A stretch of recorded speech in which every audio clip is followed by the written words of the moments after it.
For those of us old enough to remember a time before every screen was touch-sensitive and every device called itself smart, the act of booting up a computer was a ritual of patience. You'd press the power button and wait, watching as the machine roused itself from its digital slumber. But before you could open your favorite programs or dive into your work, there it was. The infamous black screen of the BIOS, a cryptic gateway to something much greater, if only you knew how to move past it. And if you've ever had the peculiar misfortune of your computer freezing at this stage, then you know the peculiar brand of digital purgatory I'm about to describe. The screen doesn't crash, it doesn't shout, no blue screens or warning sirens. No, it just sits there, stoic and expressionless, offering a single cryptic line. Press any key to continue. It's the politest hostage situation in the history of technology. The instruction is simple, even gentle, but maddeningly easy to overlook. And so, you wait. Minutes pass. Maybe hours, if you're really patient, or just incredibly distracted. All the while, the machine appears lifeless, stalled in time. And because nothing moves, you begin to assume that this is it, that the whole system was never meant to go further, that perhaps this cold black screen is all there ever was. But of course, it's not. The system isn't broken. It's just waiting for a little awareness, a tiny bit of attention, one key. And what if I told you that we too are stuck at our own boot-up screens? The BIOS is the computer's starting point, its fundamental layer of awareness. It's not the full machine, but it's essential, a set of core instructions designed to help the system assess its environment, recognize what's connected, and prepare for what's to come. In the same way, we humans are born with our own kind of BIOS, not digital, but emotional and psychological. This inner framework is built from our culture, our upbringing, our religion, and the countless subtle cues we absorb from the world around us. It teaches us how to survive, how to respond to danger, seek approval, avoid shame, and stay safe. In many ways, it's brilliant. It allows us to adapt, to protect ourselves, to navigate complex social terrain. But while it helps us respond to our environment, it also begins to define it. Over time, we confuse these inherited settings for truth. We start to believe that our programming is our identity, that these reflexes and routines are the entirety of who we are, never realizing that they were only meant to be the beginning. What you didn't yet know was that the BIOS wasn't the destination. It was just the introduction. It wasn't the journey. It was the door. And so it is with you.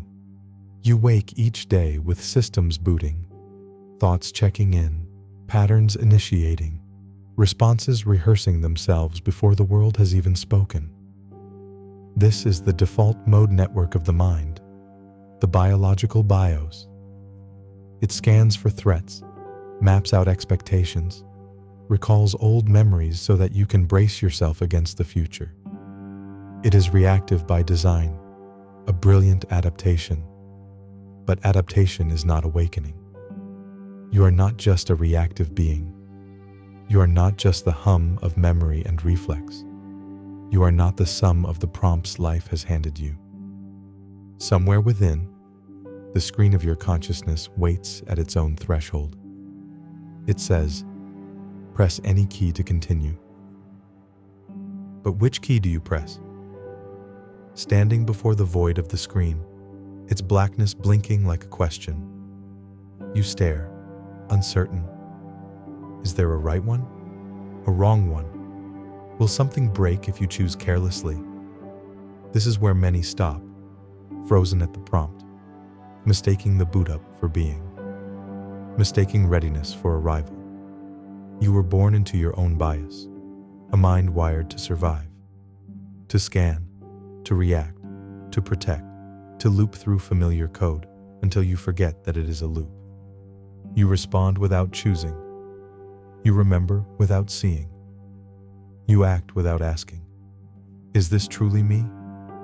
And the system hums along, efficient, unexamined. But that question still returns. Which key do I press? Curiosity, the one that makes you lean forward, tilt your head, and ask, what if there's more than this screen? It doesn't promise answers, only that you're willing to seek. Stillness, not silence, but stillness, where you stop just long enough to notice the difference between reacting and observing the reaction, between noise and presence. Discomfort, not because pain is noble, but because growth hurts, like light in dark adjusted eyes, like muscles learning to stretch. Surrender, not giving up, but giving in to something older than your fear, wider than your plans. Love, not romance, not even affection, but the deep recognition that what lives in you lives in all.